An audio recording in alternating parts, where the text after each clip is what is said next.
Bonjour, chers amis de trois continents et bientôt quatre. Par la grâce de Dieu, je suis toujours honoré de me présenter devant vous comme étant le porteur vocal de la parole de Dieu. Et vous savez, c'est un privilège. On porte quelque chose qui est pur, saint, éternel, puissant, qui a la puissance de la création, etc., etc. La parole de Dieu est puissante, donc c'est avec beaucoup de respect et d'humilité qu'aujourd'hui je m'en vais encore vous la présenter. Par la grâce de Dieu, avant de partager le message du jour, j'aimerais tout à fait présenter encore nos excuses au peuple du Seigneur pour avoir été absent pendant 2 semaines de notre programme de présentation de messages le dimanche sur YouTube. Simplement, on a eu un petit problème technique, accès à la technologie. Ça a été payé, mais on a été personnellement attaqué, je ne sais comment vous le dire. Je vous épargne des détails. Au final, nous sommes là, c'est ce qui compte par la grâce de Dieu. Nous allons continuer car nous sommes mandatés à parler de la parole du Seigneur jusqu'à ce que le Seigneur revienne. Vous avez pu constater, ce n'est plus à présenter, nous sommes au milieu du mois d'août et depuis le début du mois d'août, nous croyons de tout cœur que le 8e mois est un mois significatif où l'onction de recommencement bat son plein, où le Seigneur nous appelle à quelque chose de plus grand, à quelque chose qui nous permet de revisiter nos fondements pour les asseoir, parce que ce qui va être au-dessus des fondements est tellement puissant, tellement grand, tellement gigantesque que nous avons besoin de préparer nos fondements avant de les recevoir. Et avant de vous donner le thème du message d'aujourd'hui, permettez-moi, s'il vous plaît, de lire la parole de Dieu dans Genèse chapitre 8, verset 22.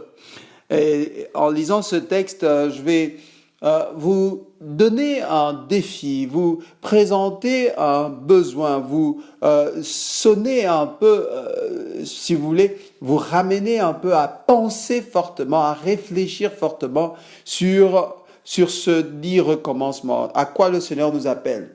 En tant que communauté de disciples en mission, depuis novembre 2019, déjà avant le confinement, nous nous retrouvions déjà 2 fois par mois pour communier ensemble.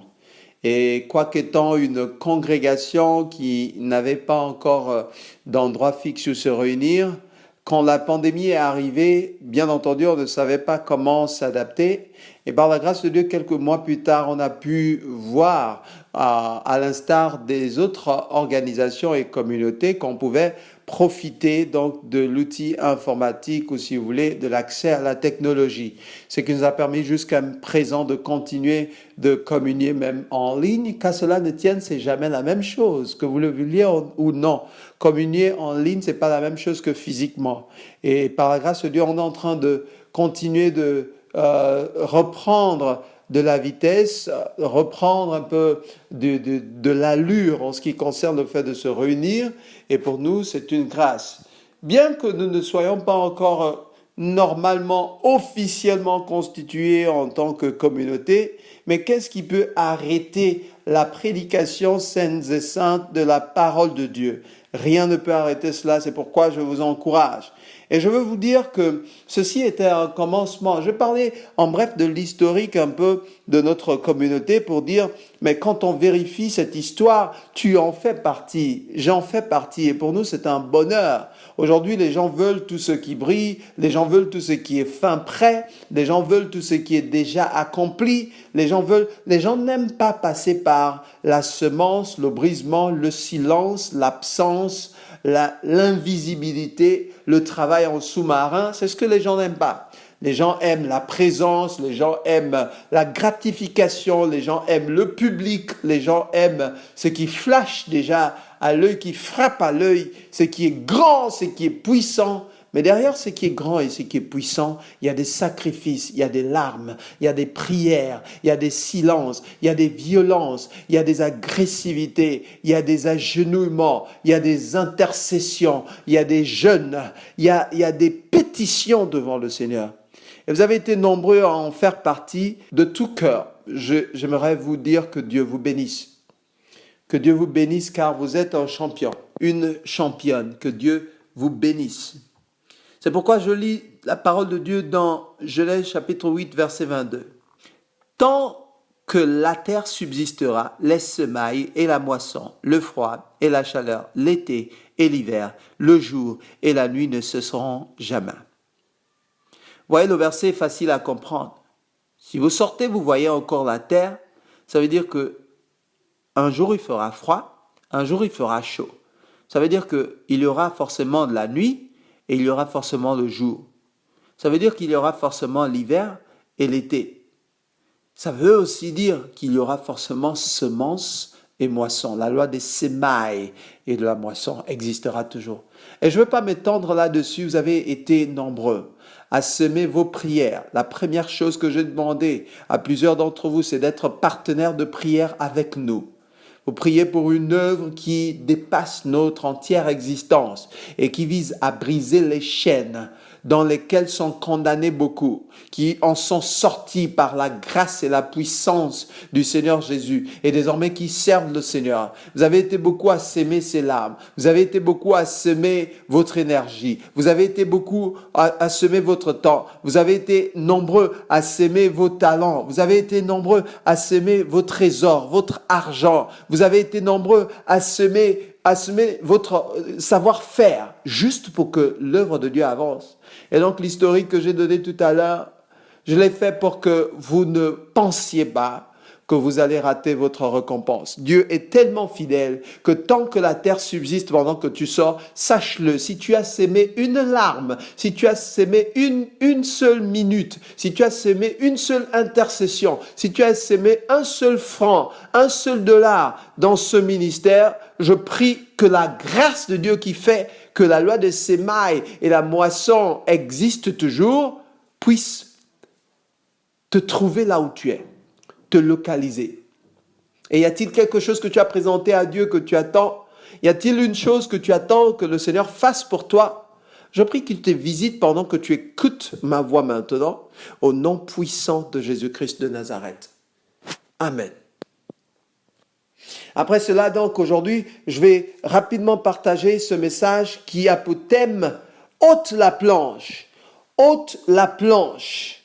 Alors, de quoi s'agit-il? Enlève la planche, en français facile. Enlève la planche, ôte la planche. Qu'est-ce que ça veut dire? Vous savez, on vit dans une société où on a de moins en moins de personnes vraies. On vit dans une société où la vie des personnes est de plus en plus exposée parce qu'on a les réseaux sociaux qui nous permettent d'avoir accès à la vie de presque tout le monde. Si je veux savoir combien Messi gagne, combien une star gagne, comment elle vit, comment chaque jour je peux me renseigner sur sa vie et avoir une information presque exacte de comment il ou elle vit. Et puisqu'on vit dans une société comme ça, désormais les gens prennent soin d'eux-mêmes que de peu. Les gens n'ont plus le temps pour eux-mêmes. Les gens ont même appris à vivre comme des acteurs. Mais qu'est-ce que la parole de Dieu dit? Dans ce message qui s'intitule « Ôte la planche », vous allez constater quelque chose. Lisons 5 versets du Matthieu chapitre 7. Les 5 versets, écoutez ce que la Bible dit. « Ne jugez point afin que vous ne soyez point jugés. Car on vous jugera du jugement dont vous jugez, et l'on vous mesurera avec la mesure dont vous vous mesurez. Pourquoi vois-tu la paille qui est dans l'œil de ton frère et n'aperçois-tu pas la poutre qui est dans ton œil?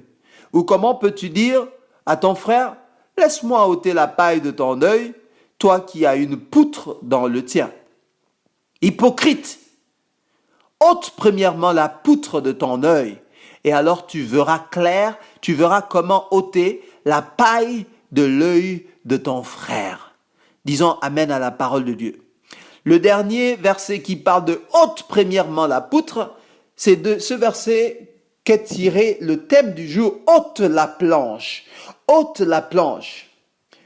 Et avant d'expliquer ce que cette parabole dit, le début de la parabole est clair. C'est une injonction.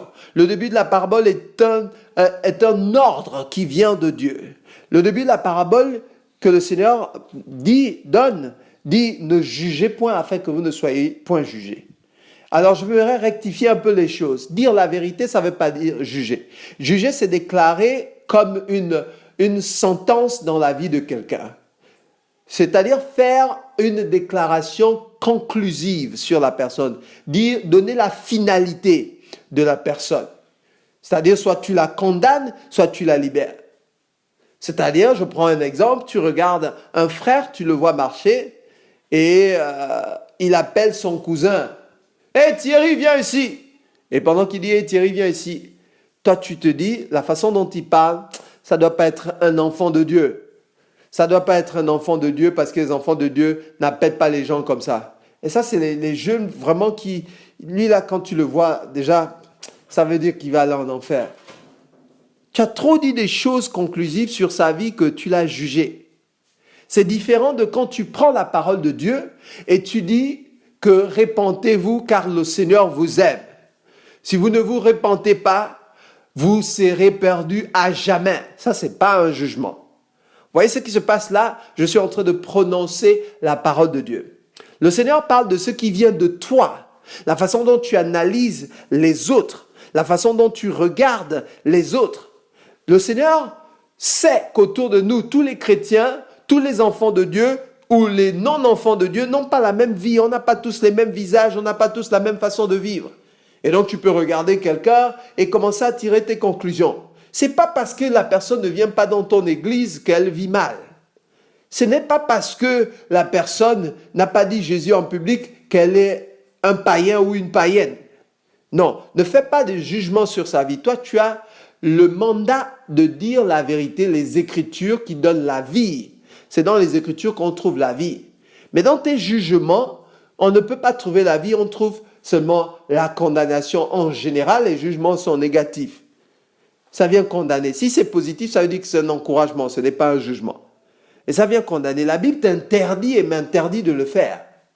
Si tu es sous le son de ma voix, arrête de prononcer de jugement sur les gens. Parce que tu sais quoi, le risque c'est que la façon dont tu fais ça à la personne, toi aussi tu vas subir ça. Il y a des frères autour de moi qui ont peut-être remarqué dans leur vie, ou des sœurs autour de moi, autour de nous, qui ont peut-être remarqué dans leur vie que toi, on parle trop de toi. Et tu arrives à un point où tu te demandes, mais pourquoi dans la famille, il y a toujours, on parle toujours de moi, on parle trop de moi, tu te plains même. Tu sais quoi, tu as sémé ça. Toi, tu as commencé à parler trop des autres. Et tu ne voyais pas quand tu le faisais. Tu jugeais les gens. La Bible dit que, car on vous jugera du jugement dont vous jugez, et l'on vous mesurera de la mesure dont vous mesurez. C'est simple.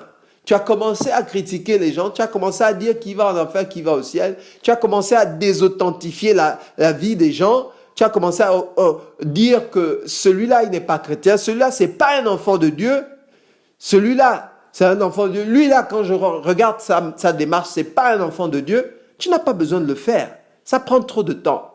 Tu n'es pas un spécialiste de la vie des gens. Tu perds ton temps. Tu n'as pas besoin de le faire. Et maintenant, tu en souffres parce que ce que tu as sémé commence à avoir un effet dans ta vie. Les gens commencent à parler de toi, mais dans le même style, en fait. Le même style, la façon dont tu parles des gens. C'est toi qui attires les choses autour de toi. Et tu sais quoi? Il y a une façon de l'arrêter. Arrête simplement de parler des gens. Prie pour les gens au contraire.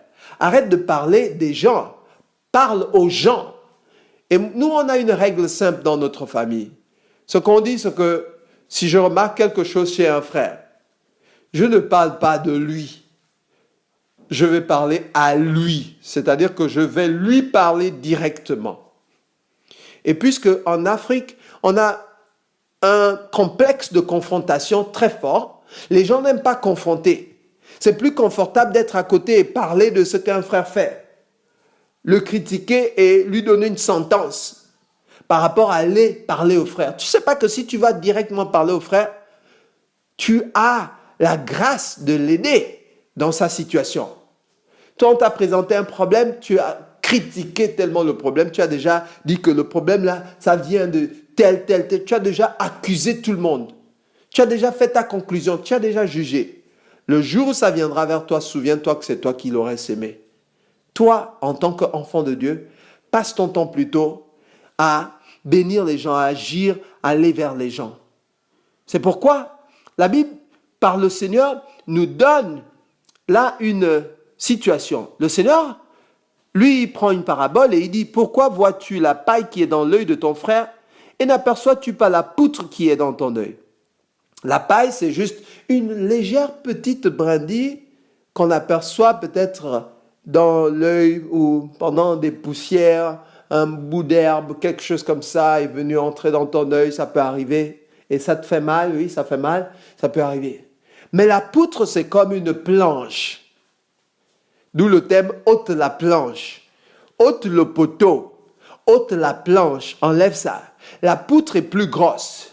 La poutre est mille et une fois, 10 000 fois plus grosse.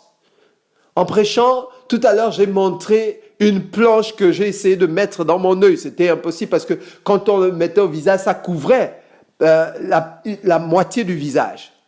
Quand tu as la poutre, tu ne peux pas avoir un bon jugement. Premièrement, tu n'as pas non seulement le droit de juger, mais quand tu juges, tu n'auras pas un bon jugement. Deuxièmement, quand tu as la poutre, quand tu as la planche dans ton œil, en fait, tu t'intéresses plus aux autres. Parce que, indirectement, l'œil qui a la planche, c'est l'œil qui te permet de te voir toi-même, de voir ta vie. Et puisque tu ne t'occupes plus de ta vie, tu as un œil qui reste. L'œil qui reste, c'est pour regarder autour de toi, mais qui a des petites brindilles dans les yeux pour que je les aide. Et tu vis donc une vie d'hypocrisie, où tu t'intéresses plus aux gens, au lieu de t'intéresser à toi-même d'abord. Tu veux être le médecin des gens, tu veux aider les gens, toi-même tu devrais être guéri. Renseignez-vous, quand le Seigneur nous envoie témoigner, je prends un exemple, Jean 4, le Seigneur, il agit dans la vie d'une femme samaritaine. Ce que le Seigneur a fait pour sa vie, c'est ce qu'elle allait raconter. Je prends un exemple. Marc 5, vous avez le paralytique, le démoniaque, le fou de Gadara, que le Seigneur a visité. Il a guéri le monsieur. Le monsieur est allé raconter ce que le Seigneur a fait pour sa vie. Vous avez dans Actes, à la porte appelée la Belle, un paralytique qui était là, que Pierre et Paul, en venant, ont dit, nous n'avons ni or ni argent, mais ce que nous avons, nous te le donnons. Les disciples, je pense Pierre et Paul ou Pierre et Jean, ils lui ont dit directement, ce que nous avons, nous te le donnons. Lève-toi et marche. Il s'est levé et a marché. Il a raconté ce qu'il a vécu. Quand on demande d'aller évangéliser, par exemple, prêcher la parole de Dieu aux gens, influencer le monde pour le Christ, parler du Seigneur aux gens, ce n'est pas aller philosopher avec les Écritures, ce n'est pas de ça dont il s'agit. C'est aller témoigner de ce que le Seigneur a fait pour toi. Et tiens-toi bien, si tu ne vois pas ce que le Seigneur a fait pour toi, si tu n'as rien que le Seigneur ait fait pour toi, tu vas aller raconter quoi?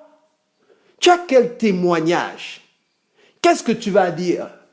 Tu étais dans quelle situation? Qu'est-ce que le Seigneur a fait? Et qu'est-ce que tu peux aller dire aux gens? Vous savez, c'est important de regarder sa vie à elle-même. Parce que quand vous avez la planche dans l'œil, vous ne vous voyez pas. Vous ne voyez pas la situation que vous traversez et donc vous vivez dans l'hypocrisie. L'œil qui vous reste, c'est pour voir. C'est pour voir la vie des autres. Et vous devenez ce que le verset 5 appelle hypocrite. Hypocrite parce que c'est impossible. C'est de la moquerie. Tu te moques de toi, tu perds ton temps. La Bible dit, comment tu veux enlever la brindille, la petite herbe qui est dans l'œil du voisin, de ton prochain, alors que dans ton œil, tu as toute une planche. Ôte la planche de ton œil. Et cette planche te couvre et t'aveugle. Tu ne vois plus bien. Tout ce que tu fais n'est pas bien mesuré. Parce que la Bible dit que si en tant même qu'enfant de Dieu, si tu entends ma voix, tu es enfant de Dieu et tu es dans les ténèbres, si ton œil est dans les ténèbres, grandes sont tes ténèbres, dit la Bible. C'est ce que la Bible dit. Grandes sont tes ténèbres. Et tu sais quoi? Pour les enfants de Dieu, quand vous avez des mauvais comportements, certains enfants de Dieu, écoutez-moi, si vous avez des mauvais comportements, si vous ne voyez pas bien, si vous avez des problèmes, tout ça c'est multiplié par 10. C'est pas comme les autres qui connaissent pas le Seigneur parce que eux, vous dites qu'ils ne connaissent pas le Seigneur, mais vous connaissez le Seigneur. Donc quand vous êtes dans les ténèbres, la Bible dit grandes sont vos ténèbres. Grand est ton problème. Ton aveuglement est tellement grand, tu ne vois rien du tout. La Bible dit hypocrite. Et quand tu es hypocrite, tu vises quoi? Tu vises seulement l'apparence. Tu ne vois plus ton cœur. Quand tu es hypocrite, tu cherches seulement la vie du public. Tu ne cherches plus le secret, la prière, l'intercession. Quand tu es hypocrite, quelque chose à l'intérieur est éteint. C'est ton œil. Ta vision, ta vie spirituelle intérieure est éteinte. Et tu ne peux pas voir. Tu ne peux donc pas même allumer les lumières autour de toi. Influencer, tu ne peux pas. Quand tu es hypocrite, tu vis comme un comédien, comme un acteur. Tu ne vis pas ta vraie personne. Tu n'es pas vrai.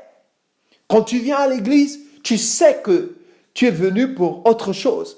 Tu sais que quand tu commences le culte, tu veux que le culte termine rapidement parce qu'il faut que tu rentres. Quand tu es hypocrite, tu vis comme quelqu'un, en fait, que tu n'es pas. Et du coup, quand le Seigneur descend pour rencontrer, par exemple, Roger, si tu t'appelles Roger, il descend pour te rencontrer Roger, c'est pas Roger qui est là. C'est l'hypocrisie de Roger, donc c'est un autre Roger. Or, le Seigneur veut le vrai Roger. Pour que sa vérité te rende libre finalement, il faut que tu sois vrai avec toi-même. Arrête de regarder la vie des autres, essayer de la juger, la ranger. Toi, tu veux conseiller tout le quartier, mais tu n'arrives ne serait-ce que pas à dire ton témoignage. Comment tu as été sauvé? Qu'est-ce que le Seigneur a fait pour toi? C'est de l'hypocrisie. Tu as une planche sur l'œil qu'il faut que tu ôtes au nom de Jésus, que tu ailles vers le Seigneur. Tu l'ôtes premièrement en étant vrai avec toi-même, en reconnaissant que j'ai un problème. Si tu es malade d'une maladie certaine, tu vas chez le médecin, tu donnes une autre maladie, tu n'auras jamais gain de cause. C'est ce qui se passe quand tu as une planche dans l'œil. Tu ne vois pas. Et ta façon de servir le Seigneur même, c'est pour impressionner seulement. Tout ce que tu fais. Quand tu as une planche dans l'œil, tu peux donner dans la maison de Dieu. Tu peux même balayer la maison de Dieu. Tu peux nettoyer les chaises. Tu peux être la plus grande chantre dans la maison de Dieu. Le Seigneur n'accepte pas cela. Parce que l'homme regarde à l'apparence, mais Dieu regarde au cœur. Or, on peut être hypocrite d'apparence, mais Dieu connaît notre cœur et il est plus grand que toute chose. C'est pourquoi je t'appelle à être vrai avec toi-même et à ôter cette planche qui t'empêche de voir. Qui t'empêche de voir, pas l'autre d'abord, ta propre situation. Parce que la Bible dit, ôte premièrement la planche de ton œil. Alors tu verras. Quand tu verras clair dans ta situation, quand le Seigneur t'aura délivré de ta situation, quand tu verras dans ta situation que, oh, mais depuis 6 ans là, je prétends prier, mais donc je vis comme ça. Mais le Seigneur ne peut rien faire pour moi. Quand tu sais que tu vis mal, que tu ne vis pas selon les préceptes que t'ont donné ton Seigneur, tu vas repartir vers ce Seigneur-là. Et tu vas dire, Seigneur, accepte mon offrande de repentance. Je viens vers toi. Et tu sais quoi?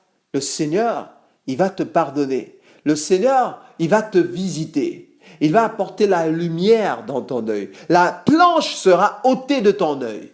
Et une fois la planche est ôtée de ton œil, tiens-toi bien, c'est là que tu commenceras à être une bénédiction pour les autres. Si tu entends ma voix et tu n'arrives même pas à être une bénédiction pour les autres, ne cherche pas à régler les problèmes de qui que ce soit. Enlève la planche. Mon frère, ôte la planche.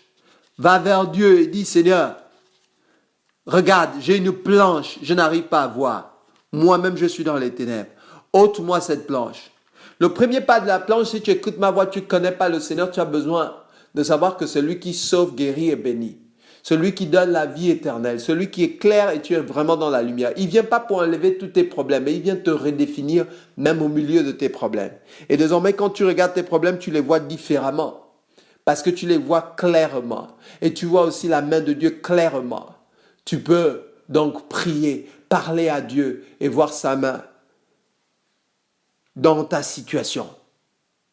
Je vais prendre l'exemple de quelqu'un dans la Bible qui a voulu faire comme les autres alors qu'il avait la planche dans l'œil.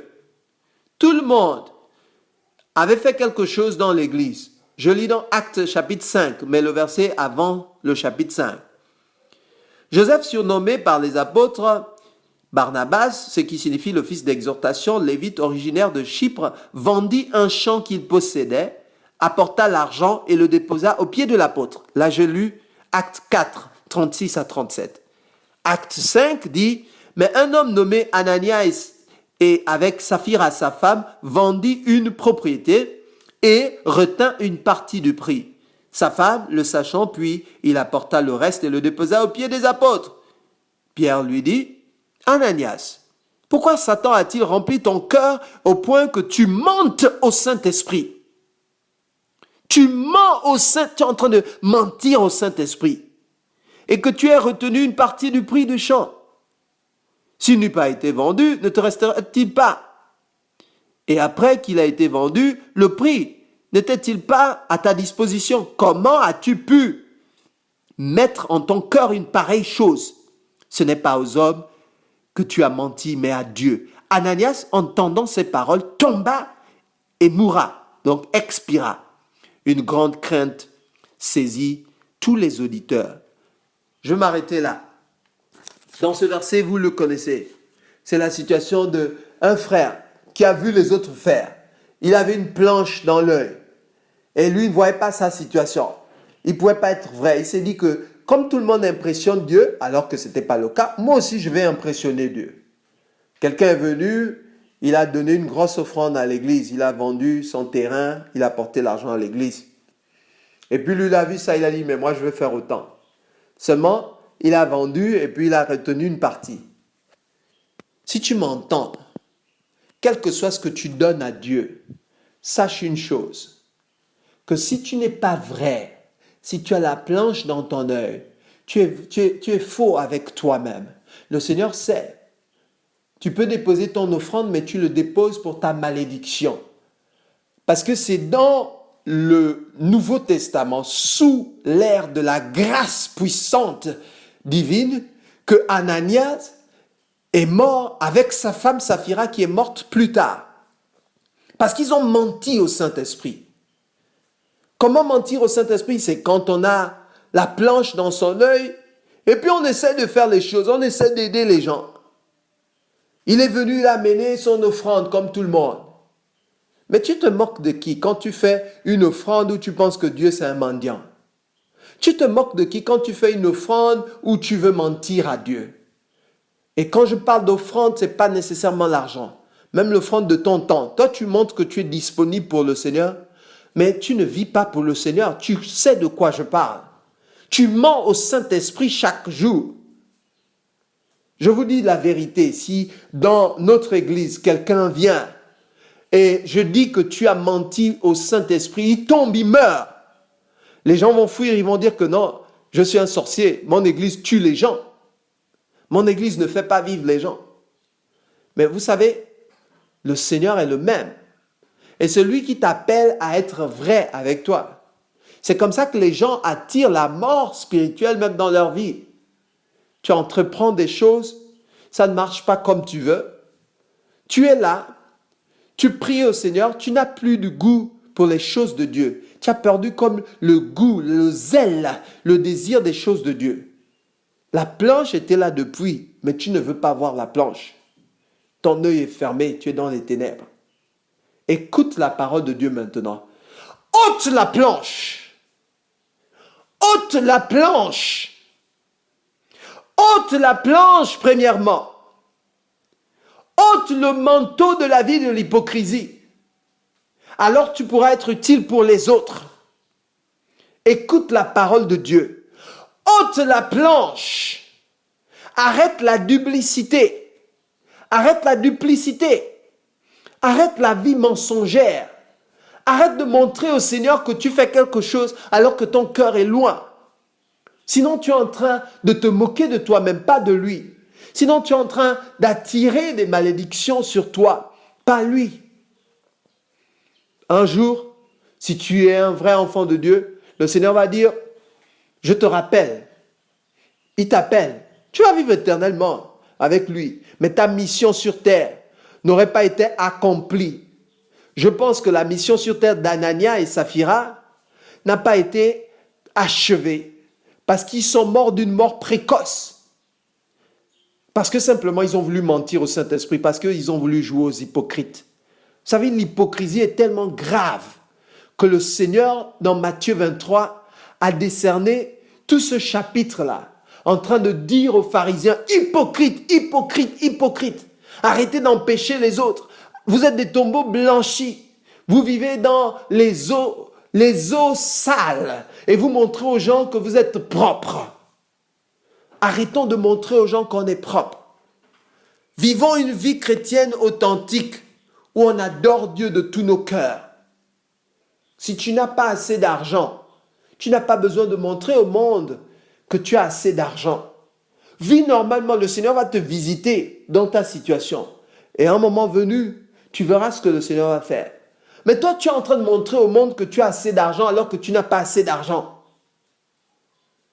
Tiens-toi bien, si le Seigneur veut te bénir, tu es déjà en train de montrer que tu as assez d'argent. Mais il va te regarder jusqu'à ce que tu sortes de l'hypocrisie, jusqu'à ce que tu ôtes la planche. Je t'appelle maintenant dans le nom puissant de Jésus pour que tu comprennes que ce message t'amène dans une nouvelle saison de ta vie chrétienne, peut-être dans une onction de recommencement, où tu as besoin d'être vrai avec toi, vrai avec Dieu, et savoir que notre Dieu est un Père qui veut ton bien, qui ne veut pas ton mal, mais de qui on ne se moque pas, mais avec qui on ne joue pas l'hypocrisie. L'Église est en train de retarder son rôle dans la société aujourd'hui parce qu'elle est très hypocrite. Parce qu'on nourrit beaucoup des hypocrites. On montre qu'on est riche alors qu'on n'est pas. On montre qu'on est en bonne santé alors qu'on est malade. Si tu es malade, sois malade et réclame la guérison du Seigneur, tu seras guéri. Fin du match. Si tu vis, tu as un problème que tu n'arrives pas à dire à ton frère, à ta soeur, que tu es en train de cajoler depuis là, un jour le problème sera tellement grand que ça va exploser, il n'y aura plus de solution pour toi. Toi, tu as fait une petite bêtise peut-être, ce que tu appelles une petite bêtise, tu as péché contre Dieu, tu caches, il n'y a pas de problème. Ensuite, un péché amène un autre. Tu caches, il n'y a pas de problème. Tu caches, il n'y a pas de problème. Mais tu es la même personne qui réclame jour et nuit, avec tout le monde, devant le Seigneur, que Seigneur, visite-moi. Le Seigneur ne veut pas partager sa gloire avec tes stratégies malicieuses.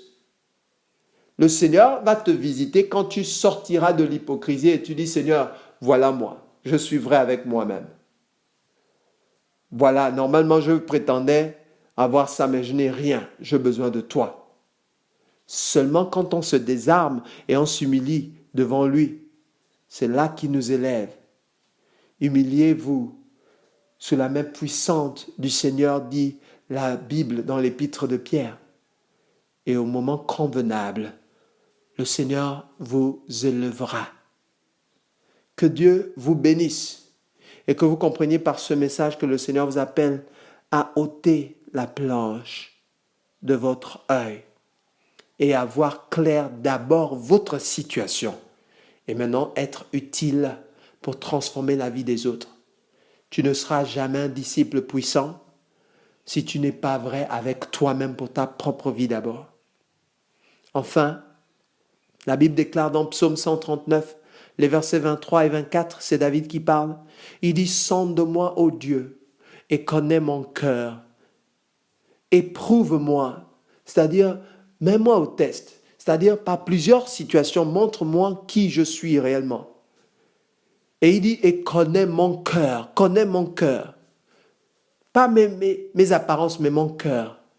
Et il dit enfin, Seigneur, regarde si je suis sur une mauvaise voie et conduis-moi dans la voie de l'éternité.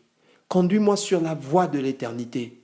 Et que ça soit une prière pour toi, pour moi, pour notre communauté dans ce mois d'août, dans cette onction de recommencement, que nous puissions être authentiques, que le Seigneur regarde si nous sommes dans une mauvaise voie.